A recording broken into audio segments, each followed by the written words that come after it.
오늘 하나님 말씀은 데살로니가 후서 2장 3절입니다. 데살로니가 전서 후서 2장 3절 말씀을 제가 받들어 읽어드리겠습니다.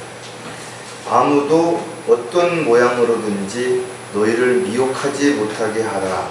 이는 먼저 배교하는 일이 이르지 않고 또 그 죄의 사람 곧 멸망의 아들이 나타나지 않고서는 그날이 오지 아니함이라.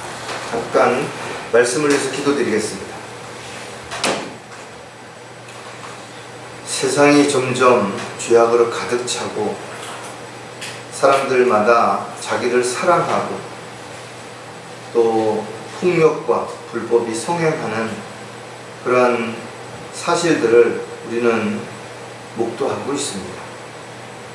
주님 오실 때가 가까이 올수록 일어날 일들에 대해서 성경은 자세하게 기록해 놓았을 뿐만 아니라 저희들이 그와 같은 때가 이르면 주님 오실 때가 가까이 왔다라는 사실을 인지하고 더욱 주님을 기쁘시게 해드리는 종으로 일꾼으로서의 역할을 잘 할 수 있도록 권면하고 경고하는 말씀도 저희들은 알고 있습니다. 오늘도 저희들이 말씀을 통해서 다시 한번 자신을 돌아보고 또 지금 처해 있는 상황들을 살펴보고 또 이스라엘에 일어나는 여러 가지 뉴스들을 저희들이 생각해 볼 때 정말 주님 오실 때가 힘이 가까이 왔다라는 사실을 부인할 수가 없습니다.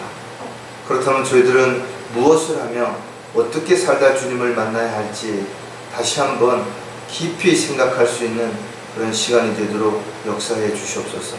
항상 감사하는 마음 잃지 않게 도와주시고 또 주님을 향한 열정과 사랑이 식지 않도록 주님 저희들 이끌어 주시옵소서. 다시 오실 우리 주 예수 그리스도의 이름으로 기도드렸습니다. 마지막 때에는 여러 가지 일들이 일어나겠죠. 그리고 그 일들이 어떤 것들인지를 성경에 기록하고 있는데 예수님께서 제자들에게 하신 말씀을 보면 노아의 날과 같다. 소돔과 고모라 성읍의 때와 같다. 그때 어떤 일들이 일어나는지를 우리가 성경을 통해서 알게 된다면 지금이 마지막 때이구나 이런 건 잘 알 수 있어요. 또 마지막 때에는 지진이 일어나고 전쟁이 일어나고 사람들이 다투고 자기를 사랑하고 부정적이고 이런 것들도 우리는 성경을 통해서 이미 알고 있습니다. 교회들도 마지막 때에는 배교할 것이다 이렇게 성령께서 경고하는 내용도 우리는 알고 있습니다. 특히 요한계시록 2장과 3장을 보면 7교회에 대한 내용이 기록되어 있는데 여러분들도 기억하실 겁니다. 에베소 교회, 스모나 교회, 포가모 교회, 투아티라 교회, 사대 교회, 그리고 필라델피아 교회, 마지막으로 라오디아 교회인들의 편지하노라 이런 내용들을 우리가 볼 수가 있는데 여기에 기록되어 있는 교회들이 어떻게 보면 마지막 때의 교회의 여러 가지 모습들을 그대로 예표하는 그런 내용들이 기록이 되어 있는 것을 볼 수가 있습니다. 특히 그 중에서도 대형 교회를 생각하게 하는 라오디케아 교회의 모습은 현실적으로 지금 교회가 어떻게 세속화되어 있는지, 변질되어 있는지, 또 무엇을 추구하고 그들이 무엇을 위해서 살고 있는지를 자세하게 보여주는 것이죠. 역사를 자랑하고 부를 또는 사람의 숫자를 자랑하는 교회들, 자신들은 아무것도 부족한 게 없다라고 이야기하는 그들의 모습 가운데 예수님께서 그들을 책망했던 내용들을 우리가 보면 참으로 비참하고 가련하고 가난하고 눈멀고 헐벗은 것을 그들이 알지 못한다 그랬어요. 또 주님께서 문 밖에 계신데 문을 잠궈놓고 문을 열지 않는 그런 모습들을 볼 수가 있어요. 교회를 세습하고 교회의 어떤 건물들을 돈을 주고 팔고 사고 목사들을 팔고 살고 하는 이런 시대, 비리와 불법이 성행하고 있고 하나님의 종이라고 자처하는 사람들이 정치라든지 사회적인 여러 가지 분야에서 무리를 일으키고 비난을 받고 있고 손가락질을 받고 있는 그런 내용들을 우리가 볼 때 세상은 점점 혼탁해 그쳐오고 있죠. 마지막 보루라고 하는 그나마 양심적이라고 하는 교회와 성직자라고 하는 사람들조차도 전혀 세상 사람들에게 손가락질을 받고 비난을 받는 이런 모든 것들이 복음을 전파하고 진리를 증거하기 위해서 어떤 문제가 일으키는 것이 아니라 자신의 유익을, 자신의 명예와 권력을 위해서 그렇게 육신적인 삶을 살아가기 때문에 비난을 받고 있다는 것이. 따라서 교회가 해야 할 일들이 정말 많이 있죠. 복음을 전파하고 진리를 증거하고 또 구원받은 사람들을 양육하고 끊임없이 해야 할 많은 일들이 있지만 교회들이 분파를 일으키고 세력 다툼을 하고 서로 자기들만이 옳다라고 주장하는 가운데 복음이 가려지고 진리는 이미 비방을 받고 있는 그런 마지막 시대에 우리가 살고 있는 것입니다. 입으로는 하나님을 사랑한다라고 말하고 하나님을 위해서 헌신한다라고 이야기하지만 결국은 자신들을 드러내기 위한 자신의 의를 위해서 살아가는 종교인들의 모습들만을 우리가 보게 되기 때문에 그렇다는 거죠. 따라서 저와 여러분이 이 마지막 때를 살아가고 있다면 늘 우리가 살펴보아야 할 부분들이 교회가 어떻게 변질되고 있는지 또 사람들이 어떻게 생각이 바뀌어지고 가치관이 달라지고 있는지를 우리가 좀 더 깊이 있게 살펴볼 필요가 있을 것 같아요. 자, 오늘 설교 제목은 마지막 때에 배교할 교회들의 모습이라는 제목을 가지고 우리가 하나씩 살펴볼 것입니다. 이 시대에도 여러분들이 보시다시피 구원받지 못한 사람들, 그냥 교회만 열심히 다니는 사람들은 하나님을 두려워하지 않습니다. 하나님을 자신들이 필요할 때만 사용하는 도구로 여기는 것이. 그래서 어떻게 하든지 자신의 유익만을 추구하다 보니까 가짜 목사들의 가문이슬의 꾀임에 빠져서 끌려다니는 참으로 안타까운 그런 모습들을 볼 수가 있죠.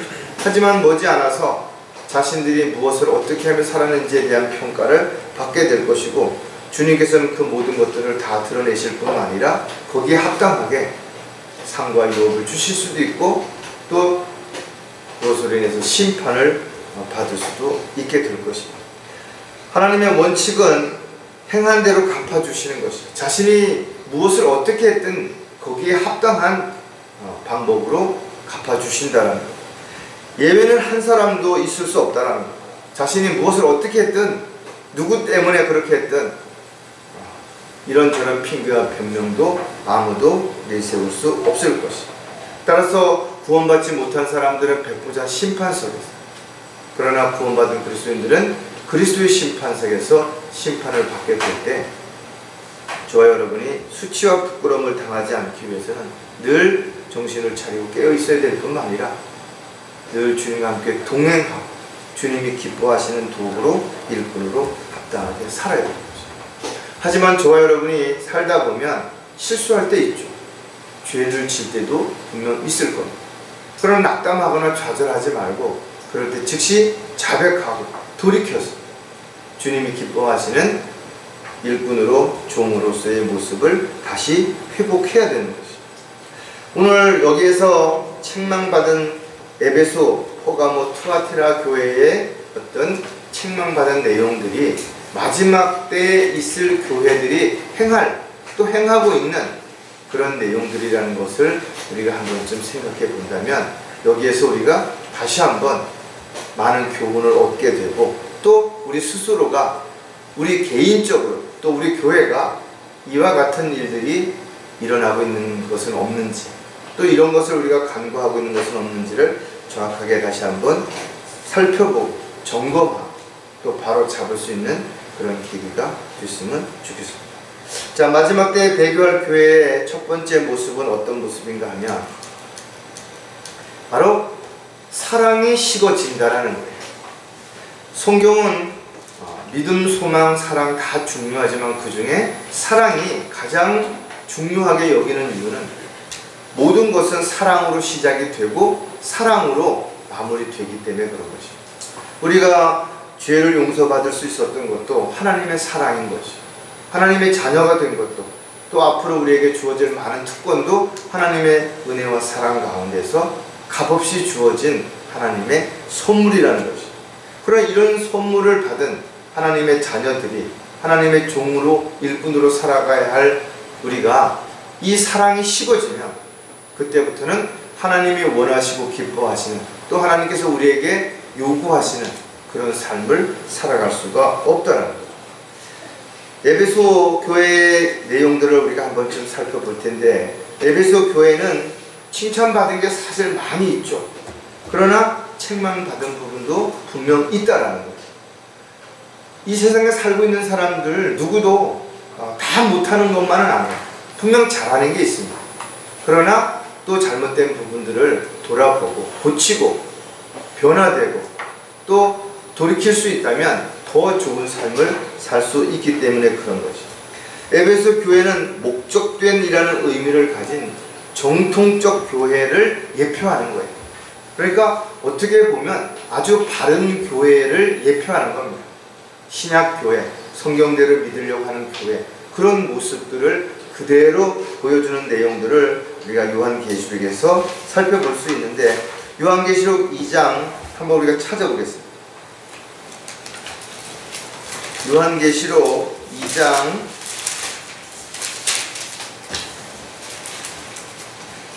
2절과 3절을 보면, 내가 너의 행위와 수고와 인내를 알며 또 내가 어떻게 악한 자들을 용납지 아니한 것과 자칭 사도라 하지만 아닌 자들을 시험하여 그들이 거짓말쟁이임을 찾아낸 것과 또 내가 참고 인내하며 내 이름을 위하여 수고하고 지치지 않은 것을 아노라. 사실은 이 교회가 엄청나게 주님 앞에 칭찬을 받은 내용들이 잘 기록이 되어 있어요. 어떻게 보면 오늘날 저와 여러분도 이와 같은 부분에서 칭찬을 받지 못하는 그런 부분들이 많이 있잖아요. 그렇다면 우리가 에베소 교회를 통해서 배울 점은 너무나 많은 것이고, 또 우리가 반드시 이와 같은 것들을 잘 지키고 실행하면서 살아야 될 것이죠. 그런데 그 밑에 4절에 보면 책망받은 내용이 있어요. 그것은 뭐냐 하면, 내가 너를 책망할 것이 다소 있나니 이는 내가 너의 첫사랑을 저버린 것이기 때문이라 그랬어요. 정말 많은 사람들이 처음에 구원받고 하나님의 은혜와 사랑을 알았을 때 너무 감사하고 기뻐하죠. 그러나 어느 순간부터 세상의 일에 치이고 또 자신이 원하는 것들을 추구하고 그것을 얻으려고 하다 보니까 점점 관계가 멀어지고 그 사랑이 식어져서 결국은 나중에는 그냥 덤덤하게 돼버리고 형식적인, 사람들에게 보여주기 위한 가식적인 그런 삶을 살거나, 심지어는 사람들 앞에서는 잘하는 것처럼 믿음 있는 것처럼 하면서 세상에 돌아가면 세상 사람들보다 더 이기적이고 자기중심적인 세상적인 삶을 살아가는 그런 위선자들도 얼마든지 있을 수 있기 때문에 그렇다는 거죠. 저와 여러분은 예수 그리스도를 만나기 전에 무엇을 하며 어떻게 살았든 예수님을 만난 이후에 우리의 삶이 변화된 것이에요. 그렇다면 그 변화의 근본이 되는 주님과의 첫 만남을 우리는 절대로 잊어서는 안 되는 것이죠.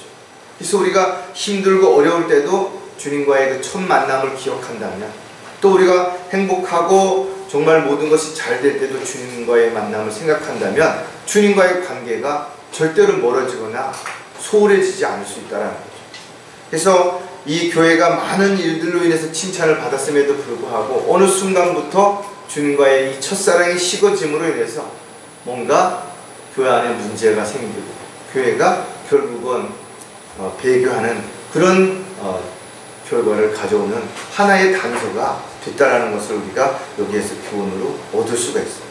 사랑이 식어졌을 때 또 나타나는 특징들이 많이 있지만 사람과의 그 관계에서도 마찬가지고, 또 사람과의 다른 어떤 것과의 관계에서도 마찬가지. 사랑이 있을 때, 사랑할 때는 관심을 갖죠.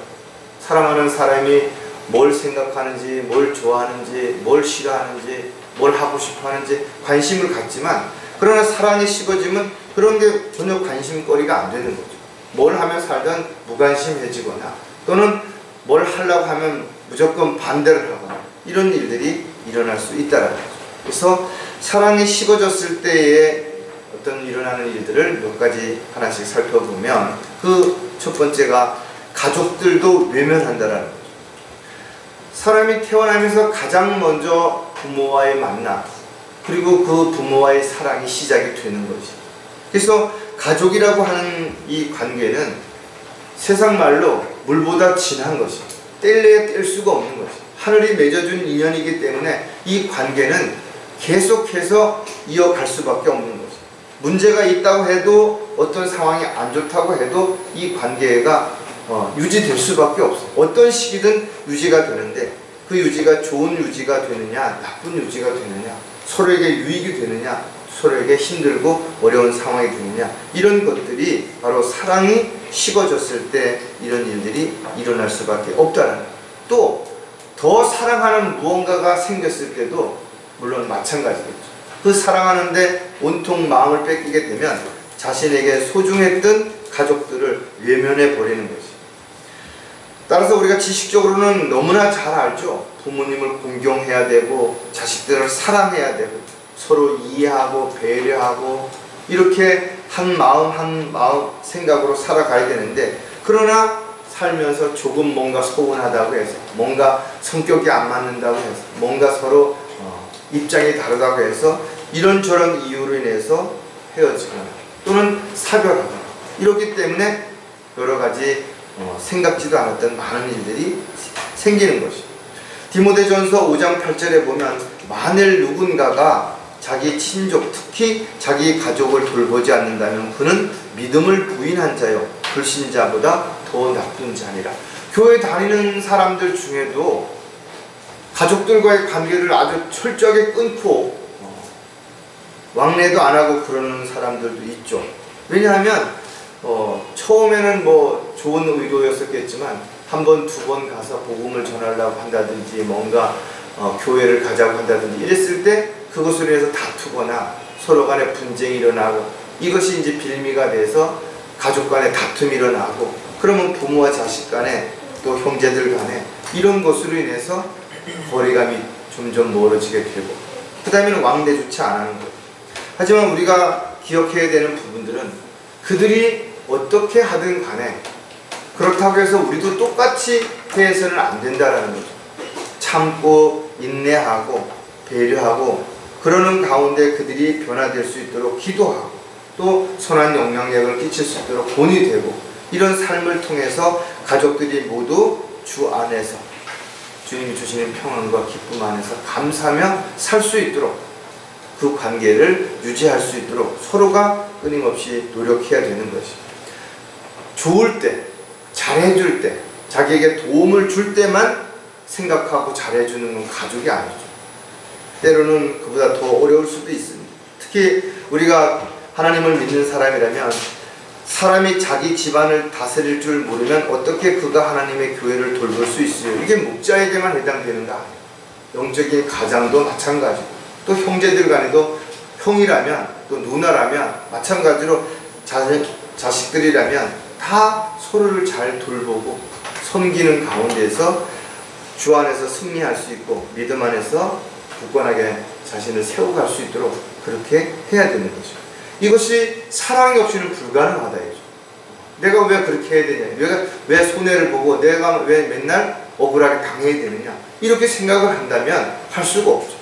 그래서 구원받은 그리스도인들은 원수조차도 사랑하라고 하신 말씀을 우리는 절대로 잊어서는 안 될 것이죠. 또 우리가 그들이 하는 것이 때로는 정말 배은망덕하고 파렴치하고 몰상식하다 할지라도, 그럼에도 불구하고 그들에게 잘해줘야 하는 이유는 바로 내가 그로 인해서 마음의 상처나 또 어떤 분노로 인해서 고통받지 않기 위해서도 우리가 더 배려할 수 있는 마음을 가져야 된다.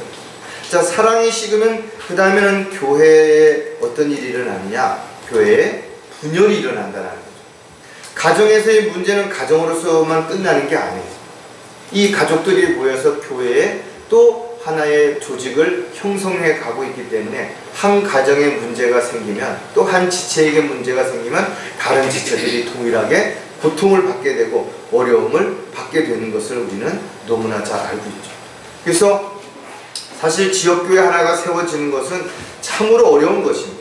왜냐하면 마귀가 그냥 구경만 하고 있지 않은 것이, 지역교회가 하나가 세워져서 거기에서 많은 사람들이 양육을 받고 또 그로 성장한 사람들이 나가서 복음을 전파하고 진리를 증거하게 되면 점점 더 그 세력이 커졌을 때 마귀는 자기가 원하는, 자기가 하고 싶은 일들을 할 수가 없기 때문에 처음부터 교회가 세워지지 못하도록 철저하게 수단과 방법을 가리지 않고 공격하고 어려움을 주게 되고 사람들을 이간질시키고 또 사람들을 하여금 분열을 일으키게 만든다는 거죠. 만일 한 지체가 고통을 받으면 모든 지체가 그와 함께 고통을 받으며 만일 한 지체가 영광을 얻으면 모든 지체가 함께 기뻐합니다. 교회의 지체들은 주님의 몸에 한 몸의 지체들이기 때문에 서로 연결이 다 되어 있는 거예요. 그렇기 때문에 어느 한 지체가 고통을 받게 되면 그 지체만 고통을 받는 것으로 끝나지 않습니다. 로마서 12장 4, 5절에 보면 우리가 한 몸에 많은 지체를 가졌으나 모든 지체가 다 같은 기능을 가진 것이 아니니 이와 같이 우리 많은 사람이 그리스도 안에서 한 몸이 되어 각 사람이 서로의 지체가 되었느니라. 아무리 지체들이 자기 역할을 충실히 한다 하더라도 다른 지체를 대신할 수 없는 부분들이 있어요. 그래서 그런 부분들에 어려움이 생기면 다른 지체들도 동일하게 어려움을 겪을 수밖에 없다라는 거예요. 그래서 우리는 어떤 상황에 처하든지 어떤 어려움이 처하게 되든지 항상 어떻게 해야 되는가 하면 지체를 서로 관심을 가지고 살펴보고 지체가 어려움을 겪지 않도록 기도하고 또 도와줄 것이 있으면 아낌없이 도와줄 때 모두가 건강한 그런 지체들이 다 될 수 있다는 거죠. 따라서 지체들이 서로 간에 어떤 이유로든 간에 미워하고 원망하고 불평하는 이런 것들은 결국 마귀에게 속고 있다는 거예요. 또 교회 안에서 지체들 간의 시기와 다툼과 분열과 이런 것들이 일어나게 되는 원인들이 누군가에 의해서라면 그가 아무리 어떤 영향력을 끼쳤던 사람이라 하더라도 그때는 마귀의 도구가 될 수 있다는 것을 우리는 반드시 기억을 해야 돼요. 교회 안에 어떤 문제가 생기면 즉시 그 원인들을 잘 파악하고 그것을 성경적인 내용을 가지고 바르게 잡아서 마귀가 틈을 타고 들어와서 이간질을 시키지 못하도록 분열시키지 못하도록 그렇게 해야 되는 거죠. 따라서 사랑할 때는 좀 상대방이 뭔가 좀 잘못해도 좀 실수를 해도 너그럽게 이해하고 품어주고 받아줄 수 있죠. 그런데 사랑이 식으면 아주 작은 일도 눈에 가시처럼 보여지고 못마땅하게 느껴지게 되는 거예요. 마찬가지로 교회 안에서 내가 자꾸만 누군가가 미워진다. 그러면 내가 지금 하나님의 사랑이 식었다. 이걸 감지해야 되는 거죠. 그래서 먼저 하나님의 사랑으로 우리가 충만해졌을 때 감싸줄 수 있고 권면하고 이끌어줄 수 있다는 것도 우리는 분명하게 알 수가 있을 것이에요. 또 한 가지 하나님에 대한 사랑이 식으면 어떤 일이 벌어지는가? 구원에 대한 기쁨이 사라진다는 거예요. 저와 여러분이 구원받았을 때 그 사실을 한번 좀 생각해보면 참으로 놀라운 기적이죠. 어떻게 보면 가장 큰 축복입니다. 이로써 우리가 하나님의 사랑을 아느니 이는 그분이 우리를 위하여 자신의 생명을 내어 놓으셨습니다. 따라서 우리도 형제들을 위하여 우리의 생명을 내어 놓는 것이 마땅하도다. 예수님께서 제자들에게 가르쳐 주신 것처럼 우리가 어떻게 사랑해야 됩니까? 라고 얘기했을 때 내가 너희를 사랑하는 것 같이 그렇게 사랑하라 했잖아요. 마찬가지로 주님이 우리를 위해서 자신의 생명을 내어주신 것처럼 우리가 사랑한다면 자기 생명도 내어놓을 수 있는 그런 마음이 있어야 된다는 거죠. 그런 사랑이 식어지면 구원의 기쁨이 사라진 것이. 왜? 구원의 기쁨만으로도 우리가 얼마든지 모든 걸 다 감당할 수도 있고 참을 수도 있고 인내할 수도 있고 행할 수도 있는데 그렇지 못한 것은 자꾸 핑계를 대고 원망하고 누구를 탓하는 것은 사랑이 식었기 때문이라는 것을 우리가 알 수 있습니다. 저 여러분이 영원한 지옥의 형벌로부터 구원받은 이 사실 하나를 가지고 이야기할 때 얼마나 감사할 일인지, 얼마나 기뻐할 일인 것인지. 자, 베드로전서 1장 8, 9절에 보면 너희가 그를 보지 못하였으나 사랑하며 지금도 그를 보지 못하나 믿고 있으며 또 말할 수 없이 영광으로 가득 찬 기쁨으로 즐거워하나니 이는 너희 믿음의 결과 곧 너희 혼들의 구원을 받음이라. 저와 여러분이 믿었을 때 그 결과로 혼이 구원을 받았다는 거죠. 그래서 우리의 혼이 지옥에 가지 않게 된 것이. 따라서 구원의 기쁨을 잃어버린 사람에게는 아무것도 기대할 수 없어요. 또 주님의 그 사랑이 식어서 구원의 기쁨이 없어졌는데 그가 어떻게 주님을 위해서 헌신할 수 있고 주님을 위해서 고난을 감수할 수 있겠는 것입니다. 따라서 구원을 받지만 영적으로 성장해서 복음을 전하고 진리를 증거할 수 있는 그런 사람들은 아주 소수에 불과하다는 거예요. 대부분 구원받았음에도 불구하고 어느 순간에 구원의 기쁨이 사라지기 시작하면 다시 세상으로 돌아가서 사람들로 인해서 세상으로 인해서 기쁨을 취하려고 한다는 거예요. 또 세상의 죄의 기쁨에 빠져버리게 되면 구원의 기쁨은 아랑곳하지 않게 돼요.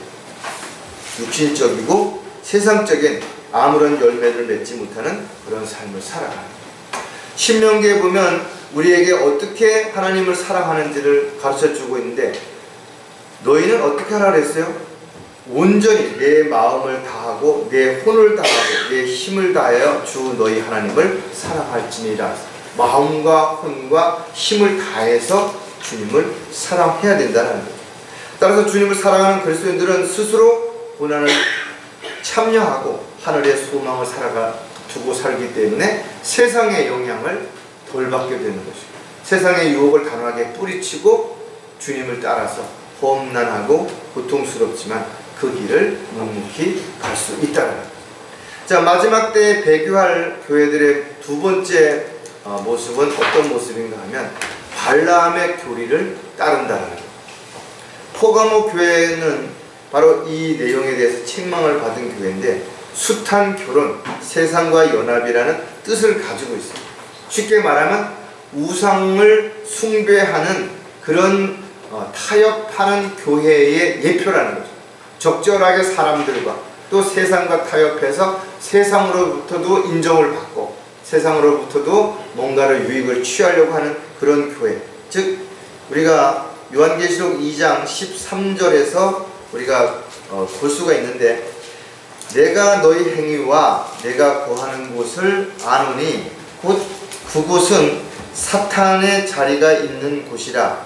내가 나의 이름을 굳게 붙들어서 심지어는 나의 신실한 순교자 안티파가 너희 가운데 곧 사탄이 거하는 곳에서 죽임을 당하던 그 날들에도 나의 믿음을 부인하지 아니하였도다. 상당히 아주 심각한 그런 위험한 또 어려운 상황인데도 불구하고 그들이 믿음을 지켰다는 거예요. 그 믿음을 부인하지 않았다는 거예요. 근데 마지막 때가 되면 사실 주마저 부인한다 그랬잖아요. 많은 사람들이 주님을 떠나게 되고 오히려 진리가 아닌 비진리를 마귀의 교리를 따르는 자들이 분명하게 나타날 것이라는 것을 우리에게 가르쳐 주는 거죠. 그러나 2장 14절에서 그들이 칭찬받은 내용들을 우리가 알 수가 있는데 그러나 내가 네게 두어 가지 책망할 것이 있나니 이는 내게 발람의 교리를 지키는 자들이 있음이라. 그가 발락을 가르쳐 이스라엘 자손들 앞에 거치는 것을 놓게 하며 우상에게 바친 제물을 먹게 하고 또 음행하도록 하였느니라. 이 발람의 교리라는 것을 우리가 조금 생각해 볼 필요가 있는데 발람은 푸올이라고 하는 사람의 아들인데 유프라데스 강변 푸돌에서 살고 있었던 이방인 선지자입니다. 이스라엘 백성들이 점점 세력이 강해지자 모압 왕 발락이 이 이방인 선지자 발람을 초청을 해서 이스라엘을 저주하도록 그렇게 요구를 했지만 실질적으로 처음에는 그것을 거절했죠. 그래서 민수기에도 보면 그런 내용들을 우리가 잘 알 수가 있는데 민수기에 나와 있는 그 내용 가운데 24장의 내용을 보면 발람이 처음부터 그렇게 승낙한 거 아니에요. 처음엔 거절을 했지만 발락이 계속 요청을 했을 때 내가 가서 그러면 하나님의 메시지만 전하고 오겠다라는 조건으로 모압 왕에게 가서 실질적으로 그렇게 했죠. 이스라엘을 저주하지 않았어요. 그리고 고향으로 돌아간 것입니다. 그래서 여기만 보면 가가지고 오히려 그들에게 발락에게 가서 모압에게 가서 사람들한테 이스라엘 사람들에 대한 축복을 이야기하고 저주하지 않고 돌아온 것은 오히려 그들에게도 이스라엘 사람들이 어떤 사람인 것을 알려주는 것이라고 생각하면 잘했다고 생각할 수도 있죠. 그런데 그 마음이 결국은 31장에 가가지고서는 조금씩 변질돼서 적절하게 자기는 죄를 짓지 않은 것처럼 하면서 이스라엘 사람들로 하여금 죄를 짓게 만드는 그 내용이 발람의 교리라는 그런 이름으로 지금 우리가 이야기하는 것입니다. 말 그대로 오늘날로 말하면 이 정도는 괜찮아, 이건 예술이니까, 이건 스포츠니까, 이거는 무슨 세상 유행이니까, 이렇게 해서 사람들로 하여금, 그리스도인으로 하여금 적당히 세상과 타협하고 죄를 짓게 만들어서 하나님으로부터 징계를 받게 만드는 이런 세상적인 교회 놀이와 다를 게 별로 없다라는 거죠. 그래서 그런 내용들을 그들이 용납했기 때문에 그들은 비난을 받거나 책망을 받았던 내용을 우리가 볼 수가 있어요. 자, 발람의 교리라는 걸 따르게 되면 어떤 현상들이 나타나는지를 또 우리가 한 몇 가지 보면, 간교한 수책에 빠진다라는 거죠. 대부분의 사람들은 욕심이라는 게 있어요. 그리고 내면 속에 겉으로 드러내지는 않지만 아직까지도 타락한 옛 성품들, 찌꺼기들이 내 안에 깊숙이 남아있기 때문에 이걸 건드리게 되면 이게 꿈틀대는 거예요. 그래서 그 본성들을 자극하게 되면 자신도 모르게 죄를 짓게 되는 결과를 가져오는 거죠. 그래서 발람이 이스라엘 백성들로 하여금 그 이방 여인들을 만나서 음행을 저지르고 우상을 숭배하도록 그 폴이라고 하는 그 축제에 참가하게 만들어서 죄를 짓게 만드는 것이에요. 그래서 느보산 그 부근에서 모압 그 땅인데 거기서 이제 발락이 축제를 열어서 바알에게 제사를 하고 거기서 모압 여인들과 함께 춤을 추고 노는 이런 그 행사를 하는데 이스라엘 백성들을 초청을 해서 거기에 와서 그들과 음행을 저지르고 그렇게 만들어서 하나님 앞에 이스라엘 백성들이 스스로 자기가 죄를 진 것 때문에 결국은 징계를 받고 어떤 사건들이 일어났던 내용들을 우리가 자세하게 알 수가 있다는 거죠. 그래서 민수기 25장 1절에 보면 이스라엘이 시딤에 거하였는데 그 백성이 모압의 딸들과 더불어 음행하기 시작하였더라. 그게 모압 땅에 가가지고 음행을 저지르게 된 것이에요. 그래서 이스라엘 백성들이 죄를 짓는 내용을 25장에서 자세하게 기록해 놓고 있는데 그 가운데 가장 큰 죄가 음행을 저질렀다라는 것과 우상 숭배를 했다라는 거죠. 오늘날도 우리가 하나님보다 더 사랑하는 것, 더 좋아하는 것, 더 두려워하는 것, 더 신뢰하는 것, 더 의지하는 것, 더 바라는 것, 더 기뻐하는 것, 이런 모든 것들이 다 결국은 우상이 될 수 있다라는 거죠. 그래서 그것이 부모가 될 수도 있고 자식이 될 수도 있고 돈을 버는 사업체가 될 수도 있고 세상에서 인기를 얻기 위한 어떤 직업이 될 수도 있고 어떤 것이든 간에 마찬가지 이것이 모두 주 안에서 사랑하게 되고 주 안에서 열성을 가지고 임해야 되는데 이것이 순서가 바뀌면 간교한 술책에 넘어가서 결국은 마귀가 더 좋은 것, 더 세상적인 것들을 가지고 유혹할 때 쉽게 넘어가는 것. 이것이 바로 많은 사람들이 구원받은 이후에도 다시 발람의 교리처럼 스스로가 죄를 지음으로 인해서 하나님 앞에 징계를 받고 스스로가 믿음의 대에서 떨어져 나가는 그런 내용을 우리에게 교훈으로 보여주는 것입니다. 자, 발람의 교리를 따르게 되면 니골라파가 된다라는 거죠. 우리가 잘 아는 루터는 카톨릭에서 지금 하는 내용들이 너무나 성경과 잘못됐다는 걸 알았기 때문에 그가 종교개혁을 일으킨 사람이죠. 그래서 탄생한 것이 바로 우리가 이야기하는 개신교라는 것이 생겨난 것입니다. 근데 어느 순간부터 개신교가 다시 카톨릭에서 쓰고 있던 많은 내용들을 그대로 가져와서 그대로 쓰고 있다는 거예요. 그 가운데 대표적인 게 뭔가 하면 니골라파의 교리가 되는 성직자와 평신도를 구분하는 거예요. 그래서 가톨릭에서 신부라든지 이런 사제라든지 이런 사람들이 평신도와는 전혀 함께 하지 않고, 옛날에는 그래서 라틴어로 된 것만 읽었고 분리된 그런 모습들을 그러니까 군림하는, 다스리는 이런 위치에 있었다는 거예요.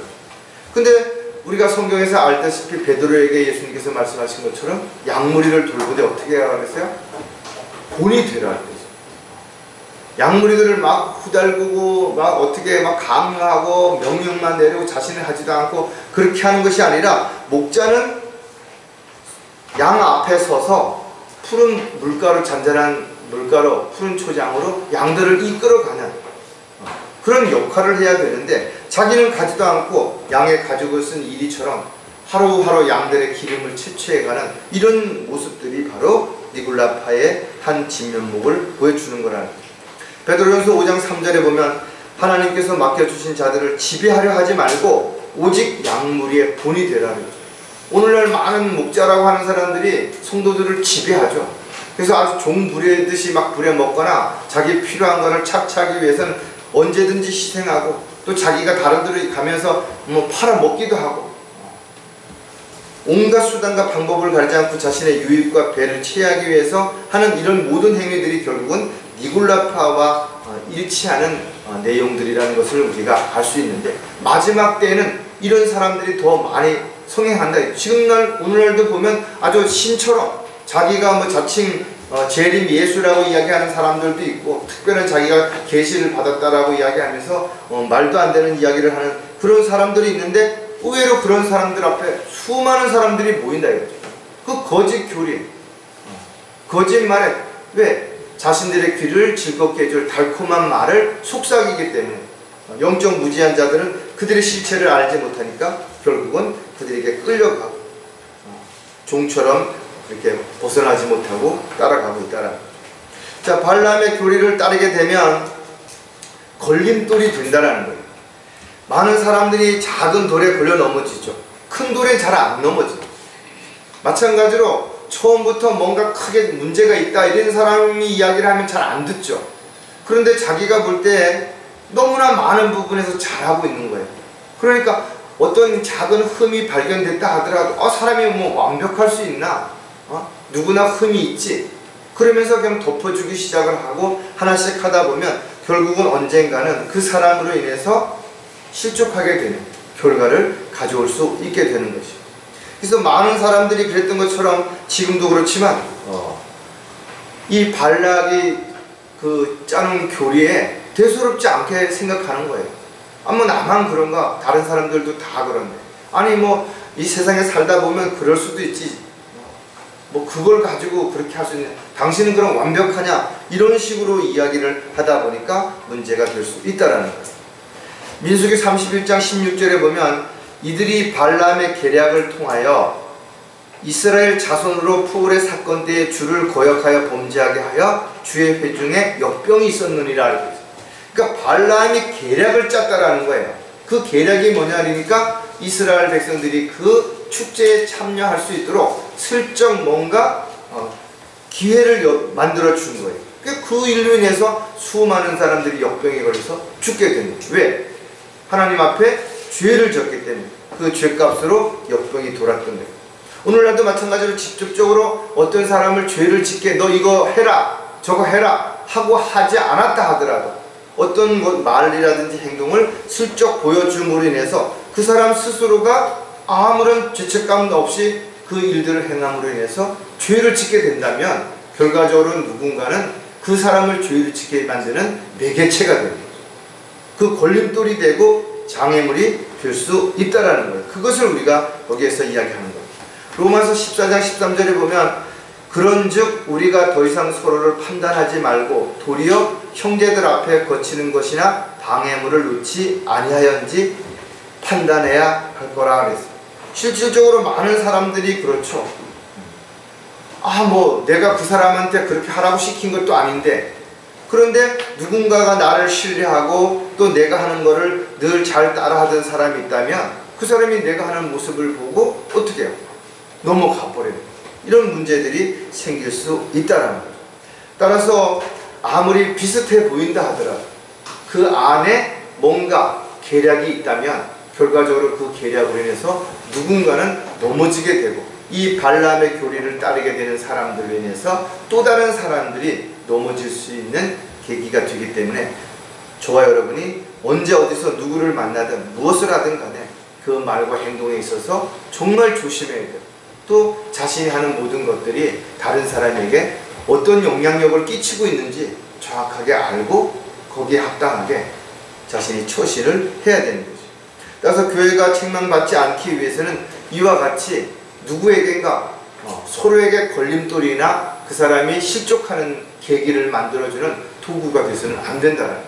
아무리 저와 여러분이 지금까지 복음을 전하고 또 많은 사람들에게 선한 영향력을 끼쳤다 하더라도 만약에 우리가 하는 행동이나 말이 또 누군가를 실족시킬 수도 있다는 사실을 염두에 둔다면 더더욱 우리가 어떻게 살아야 될지 정말 자신을 점점 더 깊이 성찰하는 분명한 계기가 될 수 있을 거라는 것을 우리가 한번 다시 생각해보는 그런 시간이 됐으면 좋겠어요.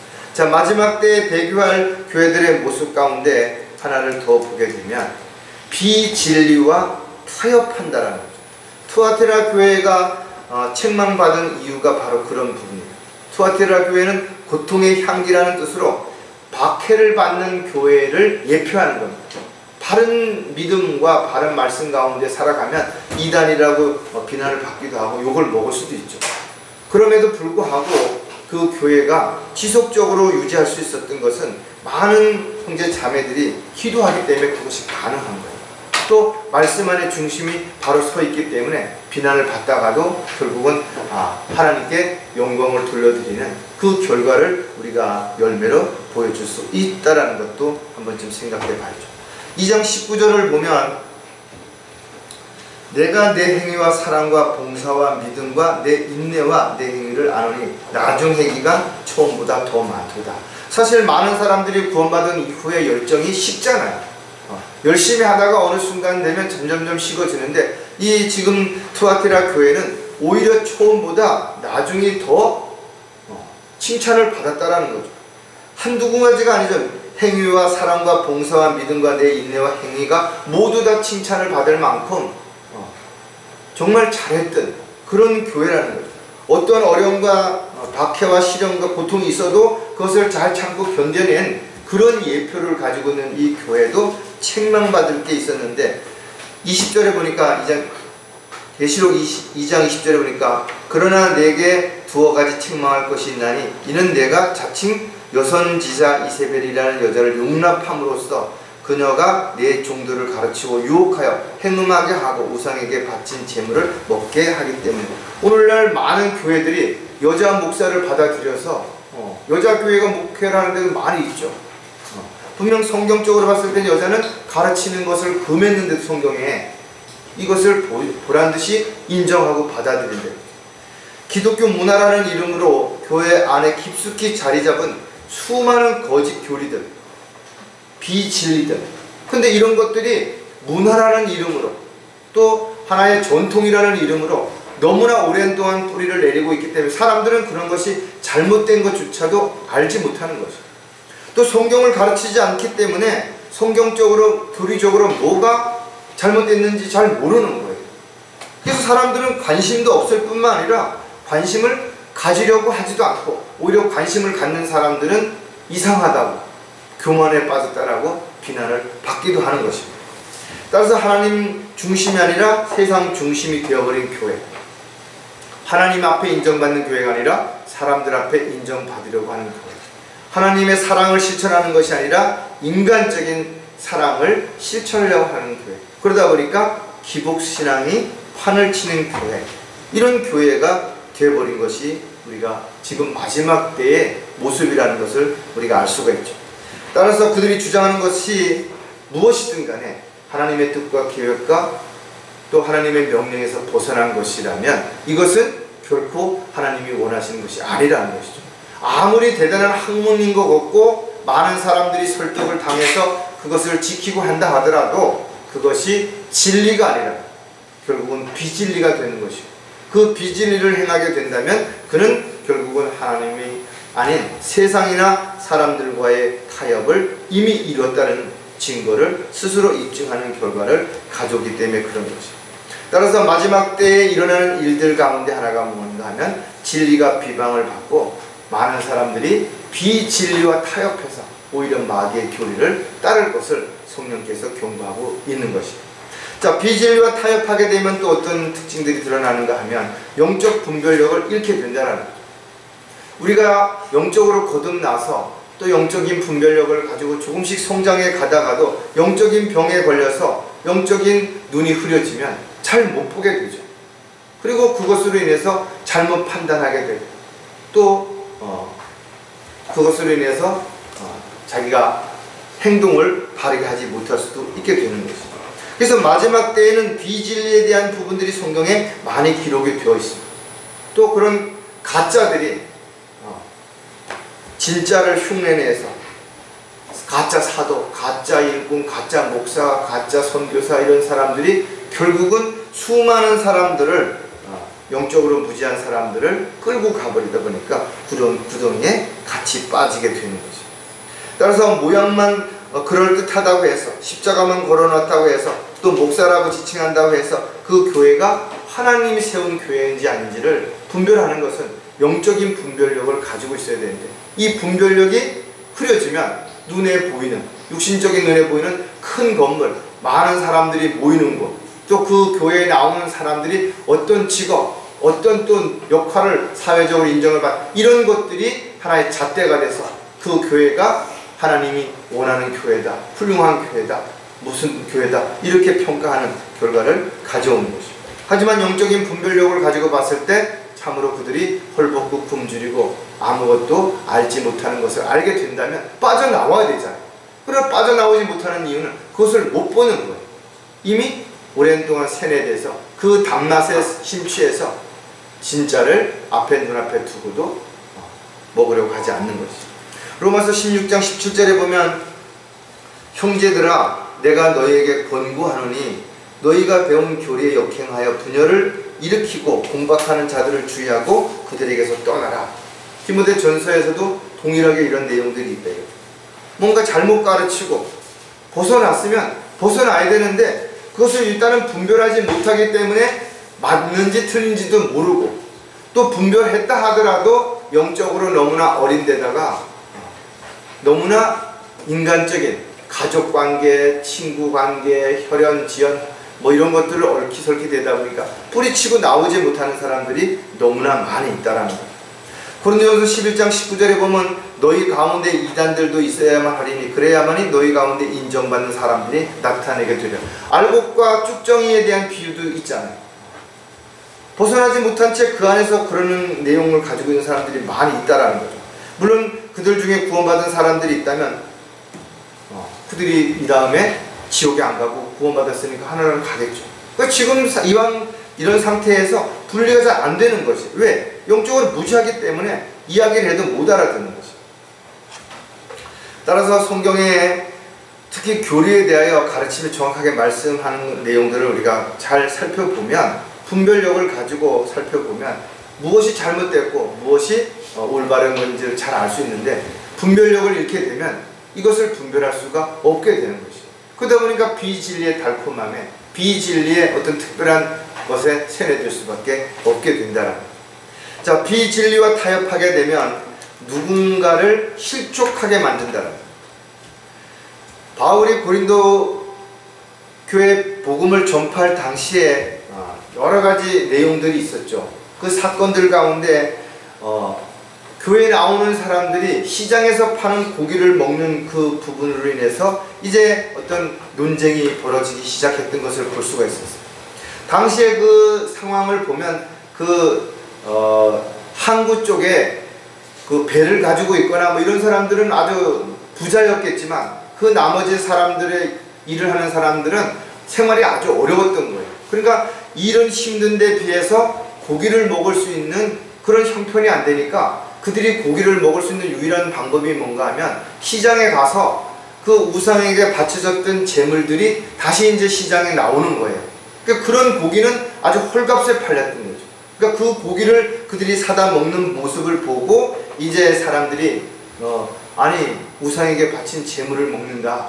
이제 그걸 가지고 문제가 생겼기 때문에 이 부분들을 책망하는 내용들에 대해서 이야기하는 것이죠. 그래서 사도 바울이 이야기한다 이거죠. 어떤 것을 먹든지 문제가 없다 이거예요. 기도하면 다 깨끗해지니까 우상에게 재물을 바쳤던 뭐 우상이 별거냐 이거죠. 나무로 만든 거고 돌로 만든 아무것도 아니다. 그 얘기를 먼저 했어요. 그렇지만 자신은 고기를 먹지 않겠다라는 거예요. 왜? 누군가가 내가 고기 먹는 모습을 보고 믿음이 약한 사람이 실족할지도 모르기 때문에 그렇게 자신은 먹어도 아무 문제가 없지만 안 먹겠다라는 내용을 하게 되는 거예요. 그걸 고린도전서 8장 13절에서 우리가 볼 수가 있는데, 따라서 음식이 내 형제를 실족시킨다면 나는 고기를 이 세상에 존재하는 한 먹지 아니하리니 이는 내가 내 형제를 실족시키지 아니하려는 것이니라. 사도 바울이 이 고백한 내용은 아주 중요한 의미가 담겨져 있는 것이에요. 그러니까 자신에게는 아무런 영향력을 미치지 못할지라도 연약한 지체들, 교회 처음 나온 지체들, 또는 뭔가 문제가 있어서 지금 많이 힘들어하는 지체들 앞에서 하는 행동은 그를 실족시킬 수도 있다는 거예요. 아주 작은 것들이. 그래서 저와 여러분이 세상 사람들과의 관계라든지 이런 것들이 내가 내 믿음을 지키는데 아무 문제가 없는 거예요. 세상 사람들하고 어느 정도 어울려서 같이 뭘 하든 문제가 없지만 그런 것들이 다른 누군가의 눈에는 아니 저 사람이 믿음이 좋다고 알고 있는데 뭐 저렇게 세상 사람들하고 어울려서 저렇게 할까? 이런 부분들까지 보여질 수 있다면 그런 부분들까지도 조심해야 되는 이런 부분들을 우리에게 가르쳐 주는 것이에요.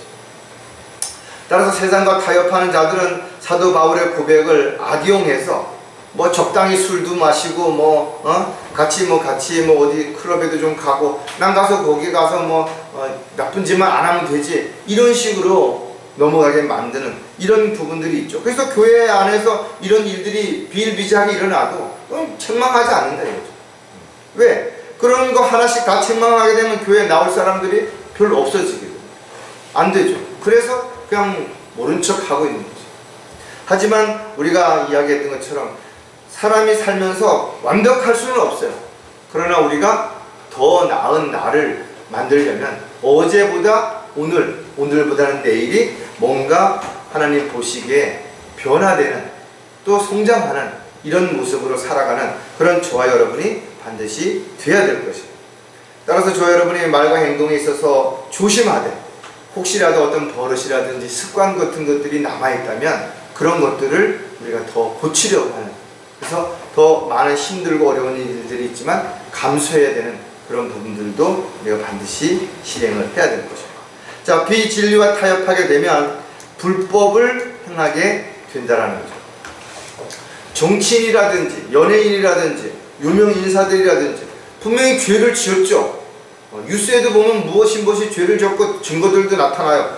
그런데 그들이 재판에 넘겨지면 이 재판이 진행이 안 됩니다. 계속 그냥 끌고 가요. 그 이유가 뭐냐니까 이들이 돈이 많으니까 유명한 변호사를 선임해서 사건을 보는 관점이 다르다라는 거예요. 법리적인 해석이 다르다는 이걸 가지고 다투는 시간 때문에 이 재판이 이루어지지가 않고 있는 거죠. 다른 사람들은 뭔가 잘못이 있으면 금세 재판이 이루어져서 감옥에 가는데 이거는 그 재판하다가 나중에 재판 결과에서 2년형을 받았다 하더라도 벌써 2년이 지나버린 거예요. 그럼 그런 나와버리는 거고 벌금 조금 물고 나오고 집행유예로 끝나고. 세상에서는 이렇게 법을 피하고 이용해서 자신이 유익을 취하고 또 자신의 죄를 덮기도 하겠죠. 그래서 불법이 성행하고 편법이 이루어지겠지만 하나님은 모든 걸 다 보고 계시고 다 알고 계신다라는 교회에서 어떤 짓을 해서 어떻게 교회가 성장하고 사람들 앞에 뭐라고 내세울지 모르지만 하나님은 그 과정과 모든 걸 다 알고 계시는 거죠. 그렇다면 그 교회와 또 그 교회에서 함께 했던 사람들이 나중에 받게 될 그 죄는 얼마나 크게 될 것인가를 우리가 한번 좀 생각해 본다면 저와 여러분이 여러 가지 부족하고 어렵고 힘든 상황이 있지만 교회 성장을 위해서 죄를 짓는다든지 세상과 타협하는 일을 절대로 해서 안 된다는 것을 우리는 다시 한번 생각을 해야 됩니다. 자, 그래서 불법을 행하게 되는 이런 이유를 우리가 누가복음에서 또 하나 우리가 볼 수가 있는데, 누가복음 13장 27절에 보면, 그러나 그는 말하기를 내가 너에게 말하노니 나는 너희가 어디서 온 자들인지 모르노라. 불법을 행하는 모든 자들아 내게서 떠나라고. 많은 사람들이 백보자 심판 때 이런 이야기들을 하겠죠. 또 이방 국가들과 이스라엘 백성들 이렇게 양과 염소로 심판을 받게 될 때 이렇게 이야기하겠죠. 변명하겠죠. 그러나 하나님께서는 단호하다 이거죠. 불법을 행했다면 용납하지 않는다는 거예요. 뭘 했든지 어디서 어떻게 했든지 간에 누구도 예외는 없다라는 거예요. 많은 사람들이 성경을 모르는 것이, 그래서 속고 있는 것입니다. 수많은 교회들이 왜 샤머니즘적인 신비니즘에 빠져 있는지, 왜 병을 고치고 기적을 일으키고 이러는데 마음을 빼앗기고 있는지, 왜 기복신앙에 왜 빠져가는지, 이유가 간단하대. 성경을 모르기 때문에 그런 거죠. 이 세상에서 잘 먹고 잘 사는 것이 믿음이 좋은 것이고 신앙생활을 잘하는 것을 착각한다 이거죠.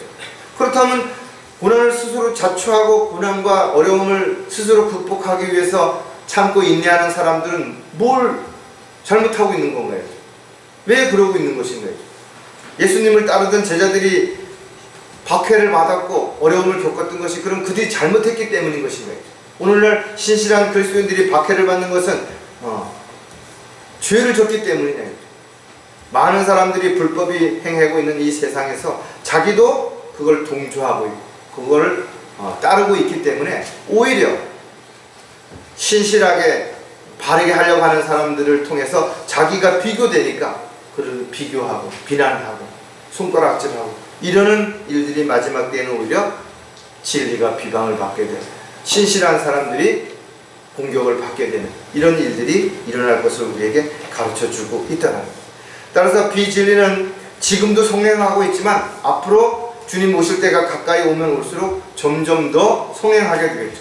바로 그것을 주장하는 사람들도 많이 나타나게 될 것이고 그들이 또 새로운 신 종교를 만들어서 수많은 사람들을 글로 끌고 가겠지만 영적으로 무지한 자들은 그들을 따라가다가 결국은 지옥으로 가게 되게 될 것입니다. 그렇다면 저와 여러분이 이 마지막 때에 해야 할 일은 무엇이냐?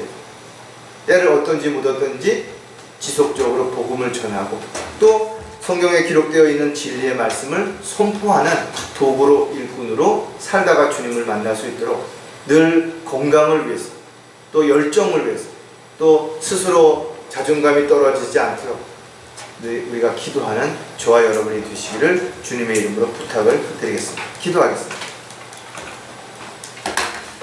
하나님 아버지, 오늘도 저희들에게 마지막 때에 일어날 교회에 배교하는 모습들을 저희들이 요한계시록에 나와 있는 7 교회 중 가운데 3 교회를 통해서 하나씩 살펴보게 되었습니다.